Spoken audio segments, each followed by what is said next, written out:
श्री गुरुस्तुती. जो सत्य आहे परिपूर्ण आत्मा, जो नित्य आहे उदित प्रभात्मा, ज्ञानी जयाचा नर हो कृतार्थ, तो पूर्ण आनंद गुरु समर्थ. अखंड आत्मा अविनाशी दत्त, तया पदी लावी तिजे स्वचित्त. वित्त भ्रमा सोडिती ते कृतार्थ, तो पूर्ण आनंद गुरु समर्थ.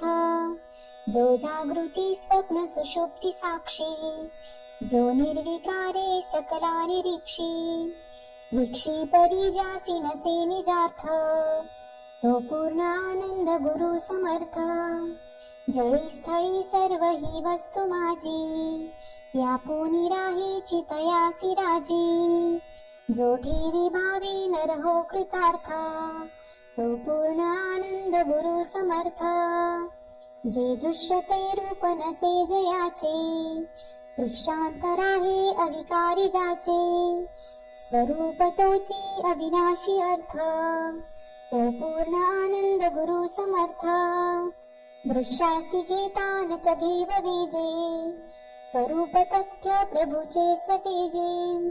स्वये प्रकाशे जगी जो परार्थ, तो पूर्ण आनंद गुरु समर्थ. असोनी सर्वत्र गुरु प्रसादा, विना न लाभे करताही खेदा. देवाची वार्ता करीतो अपार्थ, तो पूर्ण आनंद गुरु समर्थ. अनन्य भावे भजता अनन्य, लभ्य प्रभु जो न च होई अन्य. संन्यस्त सर्वेषण तारणार्थ, तो पूर्ण आनंद गुरु समर्थ. मागे तुकाराम तयासी दत्त, देवासुदेवा करुणी निमित्त.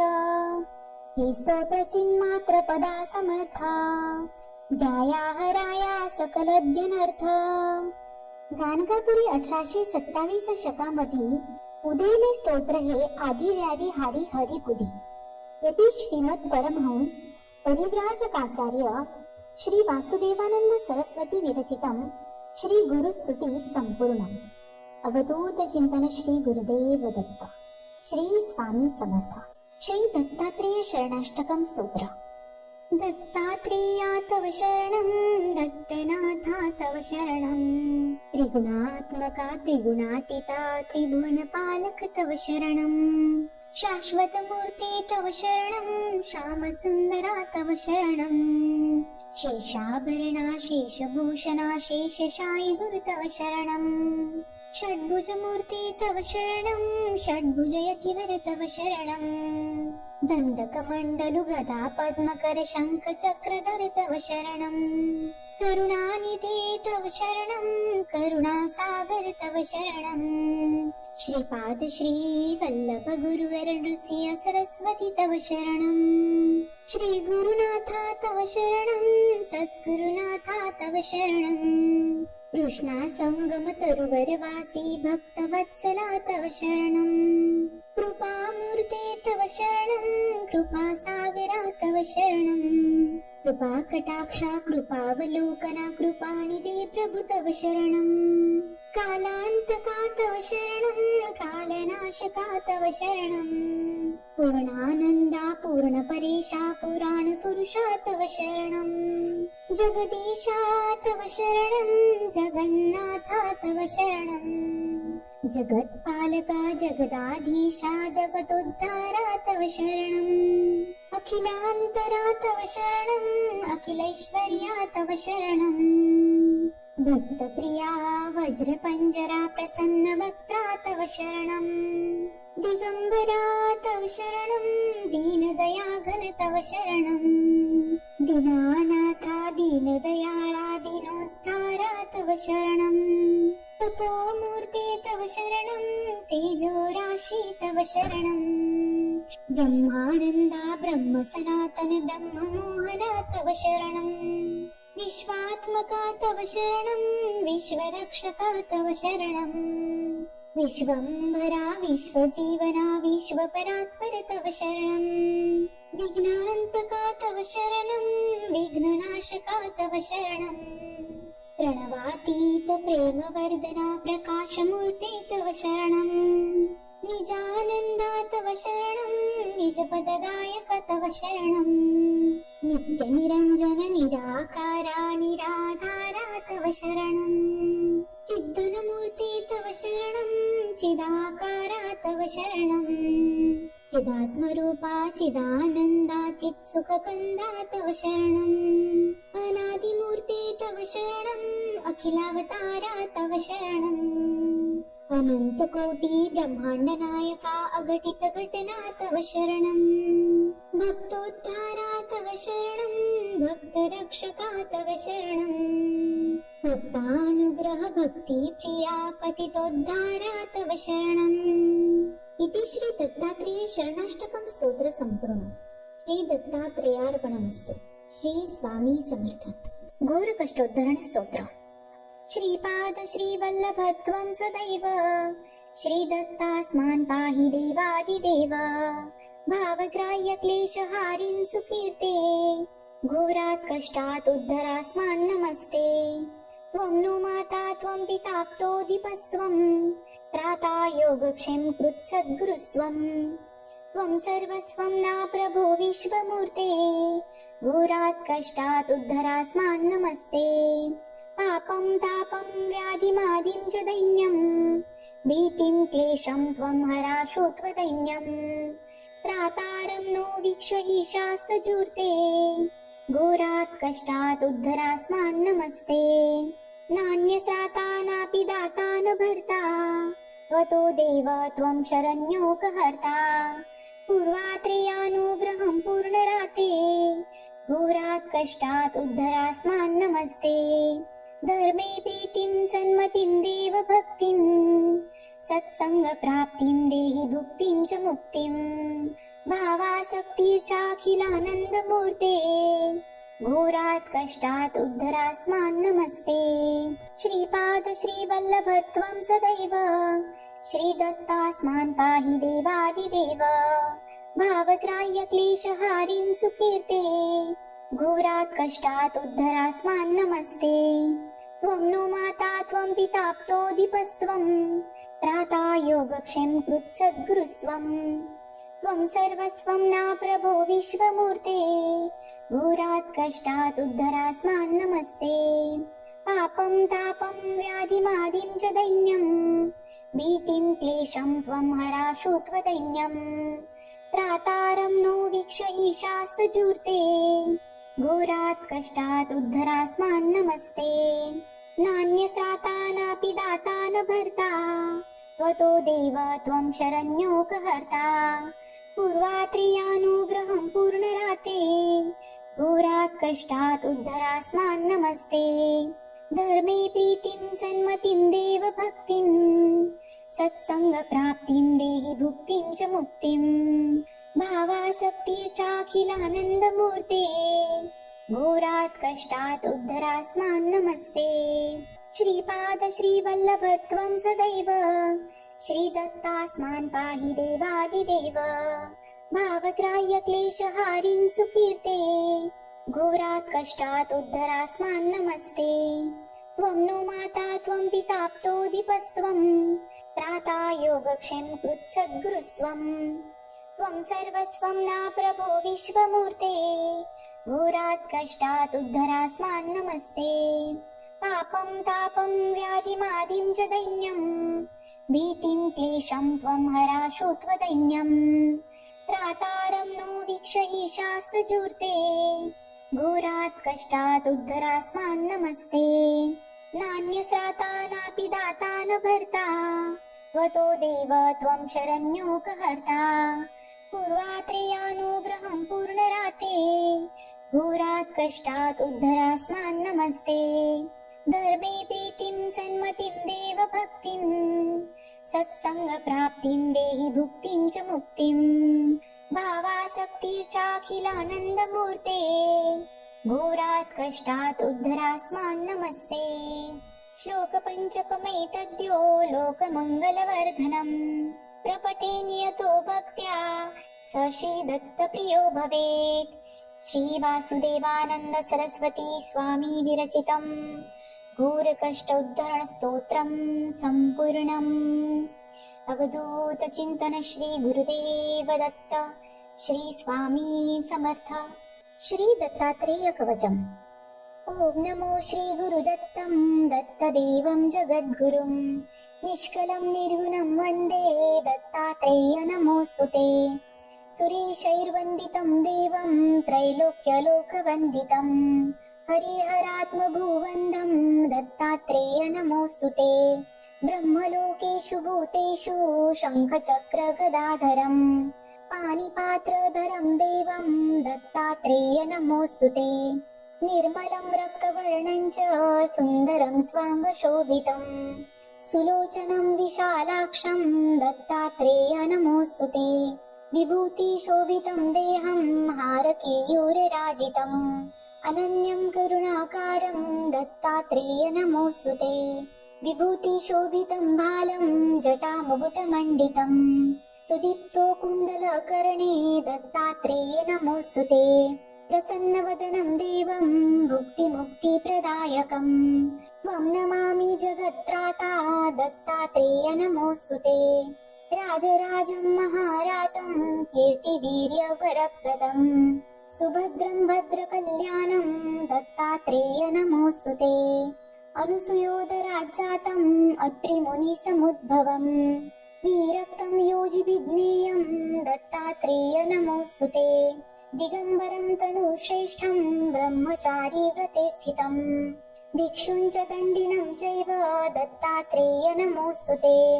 कदा योगे कदा भोगे बाललीलाभिशोभितं दशरत्नं पङ्क्तिं च दत्तात्रेय नमोऽस्तुते।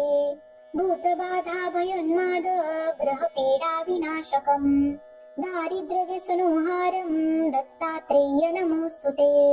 चतुर्दशां मृगोघस्रे जन्ममार्गे शीर्षे शुभं यस्यन्तं तारकं वन्दे दत्तात्रेय नमोऽस्तुते। रक्तोत्पलदलक्पादं सर्वतीर्थप्रकाशकं वन्दितं योगिभिः सर्वे दत्तात्रेय नमोऽस्तुते। ज्ञानिनं साक्षिणं देवं गतिर्मोक्षप्रदायकम् आत्मभुवं वरं कृष्णं दत्तात्रेय नमोऽस्तुते। भृगुत्तैर्मधुरे वाक्यो दत्तात्रेयस्तुतिपरे साक्षादव्यक्तं स्वयं ब्रह्म दत्तात्रेय नमोऽस्तुते। प्राणिनां सर्वजातीनां कर्मपाशप्रभञ्जकं दत्तात्रेयस्तुतिस्तोत्रं सर्वकार्यविधायकम् अपुत्रो लभते पुत्रं धनधान्यसमान्वितं राजमान्यो भवेत् लक्ष्मी अप्राप्तं लभते क्षणात्। त्रिसन्ध्या जपमानस्य दत्तात्रेयस्तुतिपरं तस्य रोगभयं नास्ति दीर्घायुर्विजयी भवेत्। कृष्माण्डो यक्षः पिशाच्च ब्रह्मराक्षसः स्तोत्रश्रवणमात्रेण नश्यन्ति नात्र संशयः। एकर्विशन्ति श्लोकानां यः सहस्रपठेन्नरः प्रयतः प्रतारुत्थाय साक्षदेवं स पश्यति। ॐ नमो श्री गुरुदत्तं दत्तदेवं जगद्गुरुं निष्कलं निर्गुणं वन्दे दत्तात्रेय नमोऽस्तुते। सुरेशैर्वन्दितं देवं त्रैलोक्यलोकवन्दितं हरिहरात्मभुवन्दं दत्तात्रेय नमोऽस्तुते। ब्रह्मलोकेषु भूतेषु शङ्खचक्रगदाधरं पाणिपात्रधरं देवं दत्तात्रेय नमोऽस्तुते। निर्मलं रक्तवर्णं च सुन्दरं स्वाङ्गशोभितं सुलोचनं विशालाक्षं दत्तात्रेय नमोऽस्तुते। विभूतिशोभितं देहं हारकेयूरराजितम् अनन्यं करुणाकारं दत्तात्रेय नमोऽस्तुते। विभूतिशोभितं भालं जटामुकुटमण्डितं सुदीप्तो कुण्डलकर्णे दत्तात्रेय नमोऽस्तुते।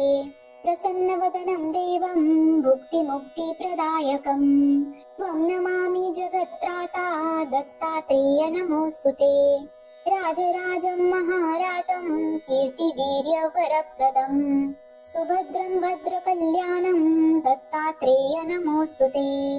अनुसूयोदराज्जातम् अत्रिमुनिसमुद्भवम् विरक्तं योजिभिज्ञेयं दत्तात्रेय नमोऽस्तुते।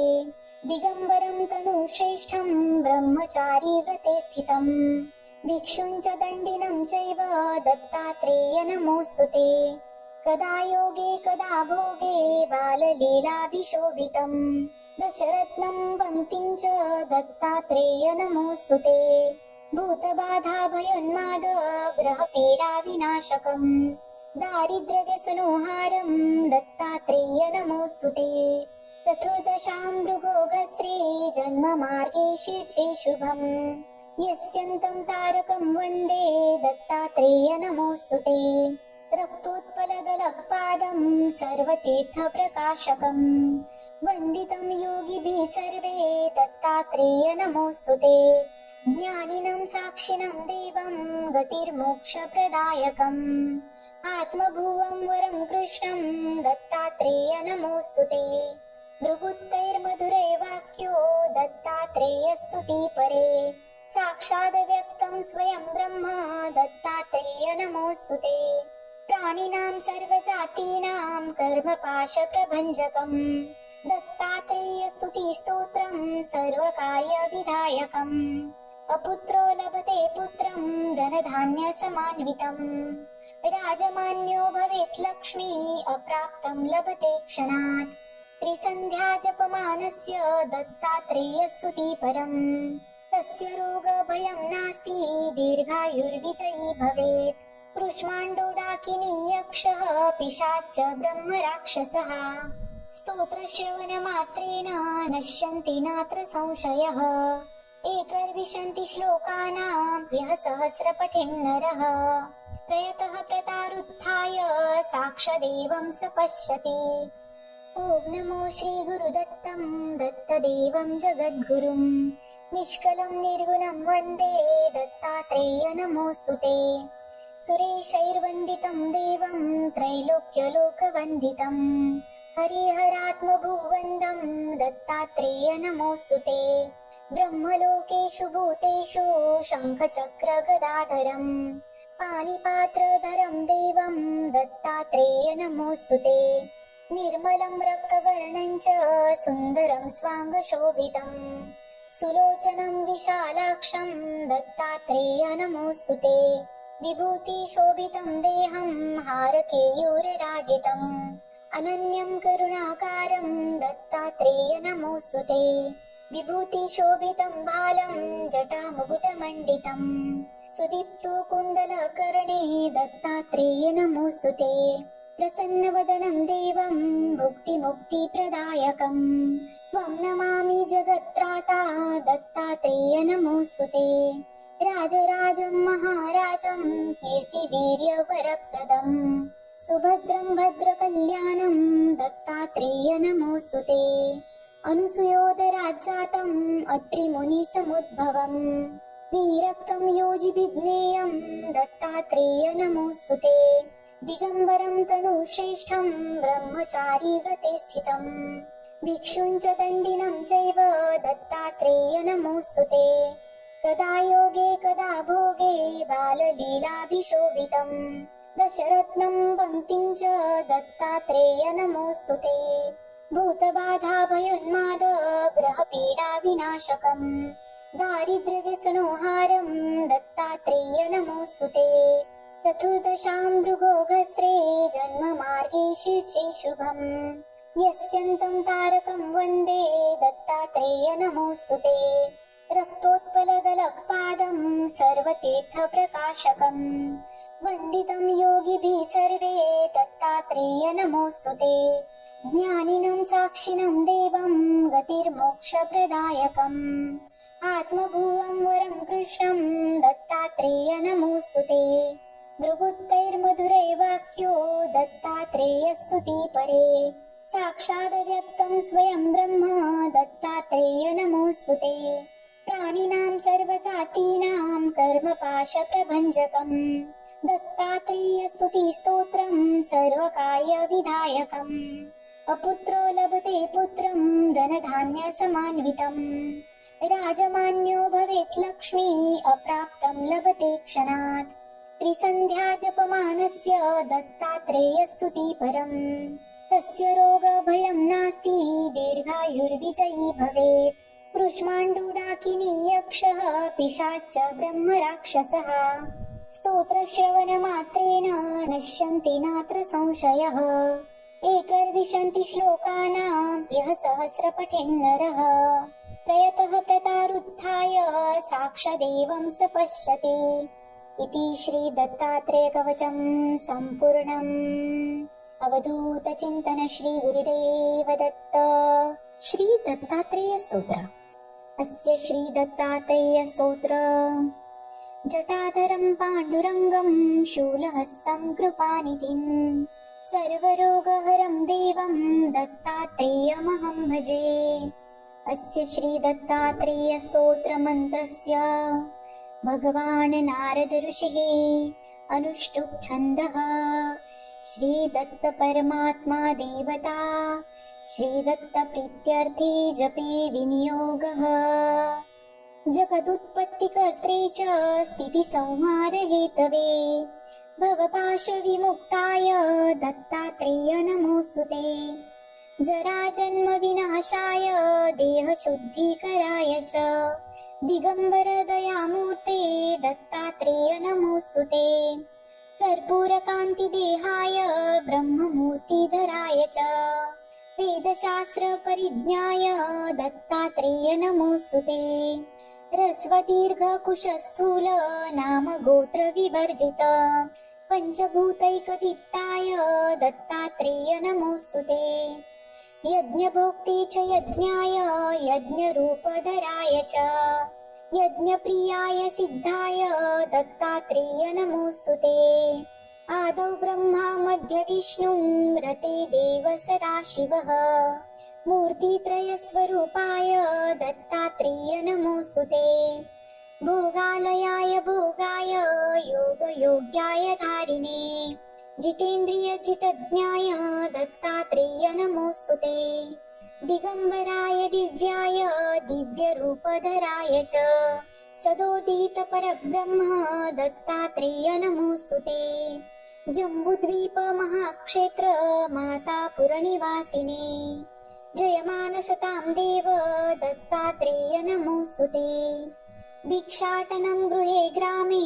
पात्रं हेममयं करे नानास्वादमयी भिक्षा दत्तात्रेय नमोऽस्तुते ब्रह्मज्ञानमयी मुद्रा वस्त्रे चाकाशभूतले विदेहदेहरूपाय दत्तात्रेय नमोऽस्तुते सत्यं रूप सदाचार सत्यधर्मपरायण सत्याश्रय परोक्षाय दत्तात्रेय नमोऽस्तुते शूलहस्तगदापाने वनमाला सुकन्धर यज्ञसूत्रधर ब्रह्मन् दत्तात्रेय नमोऽस्तुते क्षराक्षरस्वरूपाय परात्परतराय च दत्तमुक्तिपरस्तोत्र दत्तात्रेय नमोऽस्तुते दत्तविद्याढ्यलक्ष्मीश दत्तस्वात्मस्वरूपिणे गुणनिर्गुणरूपाय दत्तात्रेय नमोऽस्तुते इदं स्तोत्रं महदिव्यं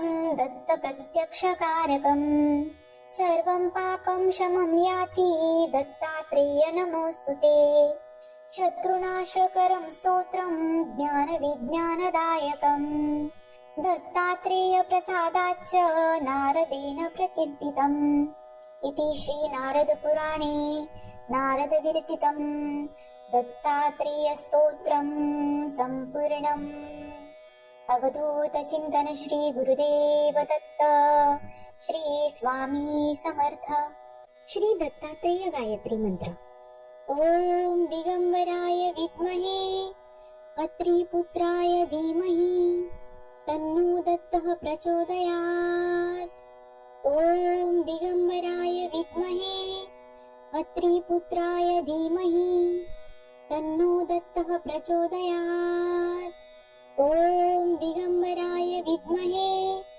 अत्रिपुत्राय धीमहि तन्नो दत्तः प्रचोदयात् ओम दिगंबराय विद्महे अत्रिपुत्राय धीमहि तन्नो दत्तः प्रचोदयात्। ॐ दिगम्बराय विद्महे अत्रिपुत्राय धीमहि तन्नो दत्तः प्रचोदयात्। ॐ दिगम्बराय विद्महे अत्रिपुत्राय धीमहि तन्नो दत्तः प्रचोदयात्। ॐ दिगम्बराय विद्महे अत्रिपुत्राय धीमहि तन्नो दत्तः प्रचोदयात्। ॐ दिगम्बराय विद्महे अत्रिपुत्राय धीमहि तन्नो दत्तः प्रचोदयात्। ॐ दिगम्बराय विद्महे अत्रिपुत्राय धीमहि तन्नो दत्तः प्रचोदयात्। ॐ दिगम्बराय विद्महे अत्रिपुत्राय धीमहि तन्नो दत्तः प्रचोदयात्। ॐ दिगम्बराय विद्महे अत्रिपुत्राय धीमहि तन्नो दत्तः प्रचोदयात्। ॐ दिगम्बराय विद्महे अत्रिपुत्राय धीमहि तन्नो दत्तः प्रचोदयात्। ॐ दिगम्बराय विद्महे अत्रिपुत्राय धीमहि तन्नो दत्तः प्रचोदयात्। ॐ दिगम्बराय विद्महे अत्रिपुत्राय धीमहि तन्नो दत्तः प्रचोदयात्। ॐ दिगम्बराय विद्महे अत्रिपुत्राय धीमहि तन्नो दत्तः प्रचोदयात्। ॐ दिगम्बराय विद्महे अत्रिपुत्राय धीमहि तन्नो दत्तः प्रचोदयात्। ॐ दिगम्बराय विद्महे अत्रिपुत्राय धीमहि तन्नो दत्तः प्रचोदयात्। ॐ दिगम्बराय विद्महे अत्रिपुत्राय धीमहि तन्नो दत्तः प्रचोदयात्। ॐ दिगम्बराय विद्महे अत्रिपुत्राय धीमहि तन्नो दत्तः प्रचोदयात्। ॐ दिगम्बराय विद्महे अत्रिपुत्राय धीमहि तन्नो दत्तः प्रचोदयात्। ॐ दिगम्बराय विद्महे अत्रिपुत्राय धीमहि तन्नो दत्तः प्रचोदयात्। श्री दत्तात्रेय अष्टोत्तर शतनामावली। ॐ श्री दत्ताय नमः। ॐ देवदत्ताय नमः। ॐ ब्रह्मदत्ताय नमः। ॐ विष्णुदत्ताय नमः। ॐ शिवदत्ताय नमः। ॐ अत्रिदत्ताय नमः। ॐ आत्रेयाय नमः। ॐ अत्रिवरदाय नमः। ॐ अनुसूयायै नमः। ॐ अनसूयासुनवे नमः। ॐ अवधूताय नमः। ॐ धर्माय नमः। ॐ धर्मपरायणाय नमः। ॐ धर्मपतये नमः। ॐ सिद्धाय नमः। ॐ सिद्धिदाय नमः। ॐ सिद्धिपतये नमः। ॐ सिद्धसेविताय नमः। ॐ गुरवे नमः। ॐ गुरुगम्याय नमः। ॐ गुरुरुगुरुतराय नमः। ॐ गरिष्ठाय नमः। ॐ वरिष्ठाय नमः। ॐ महिष्ठाय नमः। ॐ महात्मने नमः। ॐ योगाय नमः। ॐ योगगम्याय नमः। ॐ योगिदेशकराय नमः। ॐ योगरतये नमः। ॐ योगीशाय नमः। ॐ योगाधीशाय नमः। ॐ योगपरायणाय नमः। ॐ योगिद्धेयाङ्घ्रिपङ्कजाय नमः। ॐ दिगम्बराय नमः। ॐ दिव्याम्बराय नमः। ॐ पीताम्बराय नमः। ॐ श्वेताम्बराय नमः। ॐ चित्राम्बराय नमः। ॐ बालाय नमः। ॐ बालवीर्याय नमः। ॐ कुमाराय नमः। ॐ किशोराय नमः। ॐ कन्दर्पमोहनाय नमः।